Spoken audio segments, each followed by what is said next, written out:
쓸모아. 최근 일본 미쓰비시 전기가 대규모 사이버 공격을 당했습니다.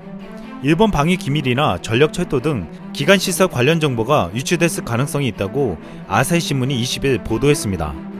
보도에 따르면 미쓰비시 전기 본사나 주요 거점이 있는 120대가 넘는 PC와 40대가 넘는 서버에서 부정 접속의 흔적이 발견된 것입니다.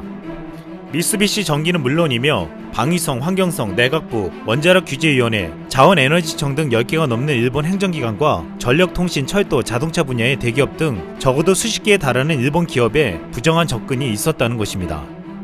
아사히는 부정 접근이 중국에 있는 관계회사에서 시작돼 일본 내 거점으로 확산됐다며 도쿄올림픽을 앞두고 일본에서 사이버 공격 대책의 핵심을 담당하는 기업이 대규모 공격을 당한 것이라고 보도했습니다. 만약 여기서 중요한 정보가 유출됐다면 그 영향이 엄청날 것으로 예상되고 있습니다. 그동안 일본의 사이버 보안의 취약성은 지속적으로 제기되어 왔습니다. 지난 2016년 일본의 사이버 공격은 무려 1281억 건을 경신하는 기록을 세우기도 했습니다. 일본의 사이버 공격은 2015년 이후로 매년 약 2.4배씩 증가해온 추세로 2017년의 경우 일본에서만 첫 분기 동안 90억 건이 넘는 데이터 유출이 발생했습니다. 2018년에는 피해액이 무려 580억엔, 하나로 약 5,648억 원에 이르는 사상 최대의 가상화폐 해킹 사건이 벌어지기도 했습니다.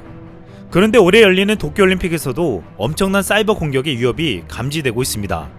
러시아는 지난 2015년 국가 차원에서 선수들의 도핑을 주도했다는 이유로 세계 반도핑 기구는 러시아에 대해 앞으로 4년간 주요 세계 스포츠 경기 출전을 금지시켰습니다.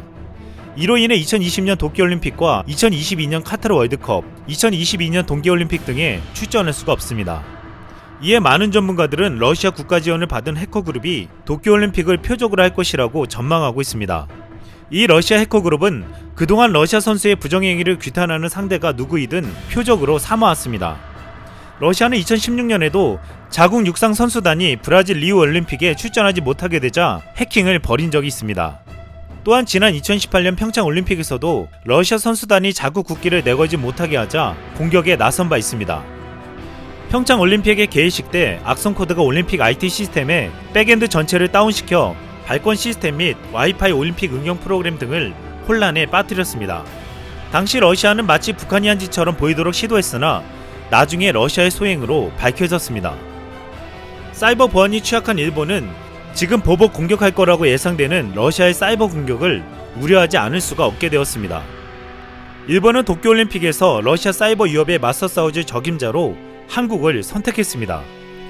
도쿄올림픽 통신 주관사 NTT 도코모는 한국의 보안업체 윈스에게 보안 솔루션을 공급받고 있습니다. 일본이 한국 기업에게 보안을 맡긴 이유는 그 놀라운 능력을 평창 동계올림픽에서 정확히 확인했기 때문입니다. 지난해 2월 평창올림픽 개회식을 하루 앞두고 해킹 공격이 발생했습니다. 2018년 평창 동계올림픽 대회 준비기간과 대회 기간을 통틀어 6억 건이 넘는 사이버 공격 시도가 있었습니다. 러시아 사이버 공격 조직은 올림픽 파기자란 악성 코드 공격을 비롯해 조직이 6,200여 대 PC의 하드디스크를 일제히 파괴하려는 공격 시도까지 감행했습니다. 이 같은 공격에 한국에 대처하는 모습은 놀라웠습니다. 한국은 사전에 이미 국내 최고 수준 화이트 해커들과 모의 해킹을 벌이는 등 실전 훈련을 철저히 했고, 국내 보안업체들은 각 기관들과 함께 보안 시스템을 완벽하게 구축해놨습니다. 결국 거의 피해 없이 복구되었고 올림픽은 성공적으로 치러졌습니다. 한 보안 관계자는 당시의 대처 모습을 보고 일본 쪽에서 많은 문의가 있었다고 말한 바 있습니다.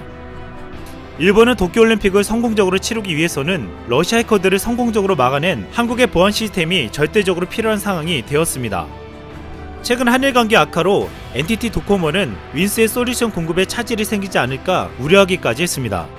한국의 한 보안업체 관계자는 자국 보안 솔루션 제품이 전무한 일본 보안 시장의 특성상 우리 기술력은 도쿄올림픽의 성공적인 개최에 지대한 영향을 미친다며, 양국이 정치적으로 대립하고 있지만 보안 쪽에서는 일본 측이 우리 쪽 눈치를 보고 있다고 말한 바 있습니다.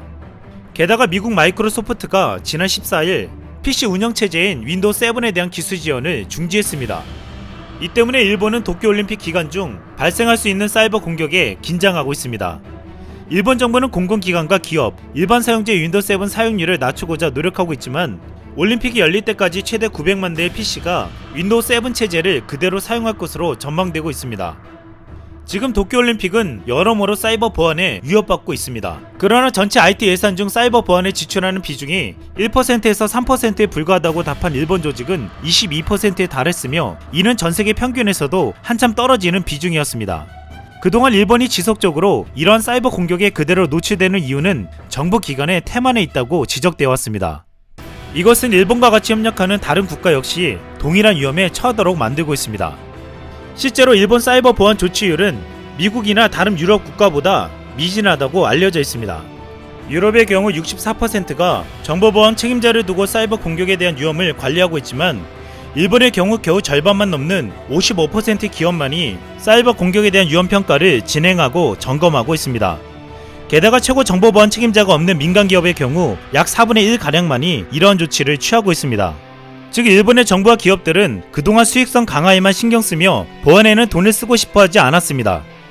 지난 2018년엔 일본의 사이버 보안을 관장하는 장관이 컴퓨터를 두드려 본 적도 없다는 말도 논란이 된 바 있습니다. 당시 사쿠라다 요시타카 올림픽 담당상은 일본 정부의 사이버 보안 전략본부 본부장도 겸하고 있었습니다. 그런데 그가 한 번도 컴퓨터를 사용해 본 적이 없다고 자백하며 당시 국회에서 원자력 발전소 사이버 보안 대책에 대해 묻자 자세한 것은 잘 모른다고 답했습니다. 이러니 일본에서 제대로 된 보안 정책이 세워질 리가 만무했습니다.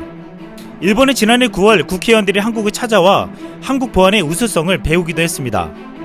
추로 요스케 참의원은 한국의 차세대 보안 리더 양성 프로그램과 연계할 수 있는 조직을 일본에 만들어 협력을 강화하겠다고 했습니다. 도쿄올림픽이 이제 6개월 앞으로 다가왔습니다. 러시아의 위협에 대항해야 하는 일본은 한국의 방어 능력이 절실해지고 있습니다. 이상 쓸멍이었습니다.